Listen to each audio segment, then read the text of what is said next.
भाई देखिए ध्यान से, क्वेश्चन वेरी इंपॉर्टेंट है, 2 बार एग्जाम में पूछा हुआ है, 2 बार नहीं काफ़ी बार ये क्वेश्चन एग्जाम में आ चुका है। Find the value of K for quadratic equation so that they have to equal root. हमें के की वैल्यू निकालनी है, लेकिन हमें गिवन है so that they have to equal root, उनके इक्वल रूट है। अब आप बच्चा जानता है इक्वल रूट सर कब होता है, इक्वल रूट तब होता है जब डी की वैल्यू क्या हो 0। इक्वल रूट तभी आता है जब डी की वैल्यू क्या हो 0। ये तो बात आपको पता होनी ही चाहिए। इक्वल रूट कब होते हैं बताओ, इक्वल रूट कब होते हैं जब डी की वैल्यू क्या हो सर 0 होती है, तो इक्वल रूट होते हैं।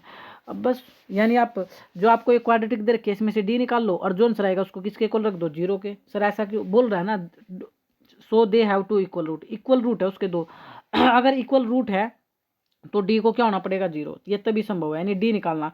अब जब डी निकालना है तो सर क्या काम करें, क्वाड्रेटिक दे रखे आपको, देखो ध्यान से कोमा लगा देता हूँ, क्वाड्रेटिक 2x² प्लस में kx और प्लस में 3 इक्वल टू 0। यहाँ पर ये वैल्यू आपको गिवन है, यहाँ पर ए की वैल्यू बता दो कितनी है 2, बी की वैल्यू बता दो कितनी है k, और सी की वैल्यू बता दो कितनी है 3, कितनी है 3। हमें कैसे पता लगा सर, x² के साथ क्या होता है a, x² के साथ क्या होता है a, यानी a की वैल्यू बची 2, x के साथ क्या होता है b, यानी b की वैल्यू c, और लास्ट पूरा क्या होता है, लास्ट पूरी वैल्यू क्या होती है c। क्योंकि देखे ना हमारे पास यही तो होता है quadratic equation, ax² plus bx और प्लस में c, ये होती है भाई।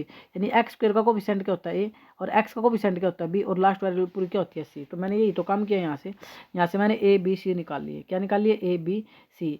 तो बस a की वैल्यू कितनी आई है 2, b की वैल्यू आई है k, और c की वैल्यू आई है 3। अब यहाँ से d निकाल दूंगा, d का फार्मूला होता है ये d है, और d का जो फार्मूला होता है b² minus 4ac, b² minus 4ac, b² minus 4ac। b की वैल्यू है k का स्क्वायर माइनस 4, a की वैल्यू कितनी है 2, और c की वैल्यू है 3, तो ये हो गया k² माइनस 4 दूनी 8 24। ठीक है, अब बच्चा जानता है डी को क्या होना पड़ेगा 0। सर ये कहाँ से लिया, ये आप लिख सकते हैं गिवन है, ये बात क्या है गिवन, इसलिए मैंने डी को क्या रख दिया 0।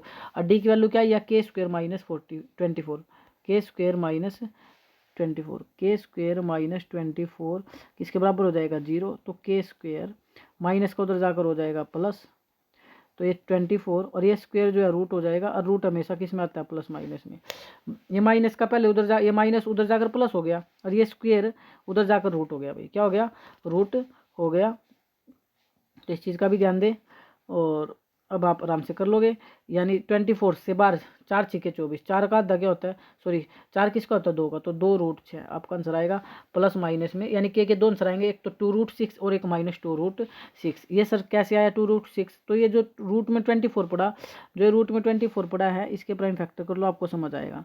2 से काटोगे 2 कम 2 दूनी 4, 2 से काटोगे 2 6 जा 12, फिर 2 से काटोगे 2 3 जा 6, और 3 1 जा 3। अब जो पेयर बना गया तो रूट से यहाँ तो पेयर बन गया 2 का, ये तो रूट से बाहर, और ना ये 2 पेयर बना पा रहा, ना ये 3 पेयर बना पा रहा। तो जो बना गया पेयर से बाहर, और जो नहीं बना पा रहा वो पेयर रूट में पड़ा रहेगा 3 2 जा 6। इसलिए हमने उसको आंसर क्या लिखा था 2√6। आप देख भी सकते हैं ये रहा 2√6। तो एक आंसर आएगा प्लस का 2√6, और एक आएगा माइनस के 2√6। वीडियो अच्छी लग रही हो तो लाइक से सब्सक्राइब करें। जय हिंद जय भारत।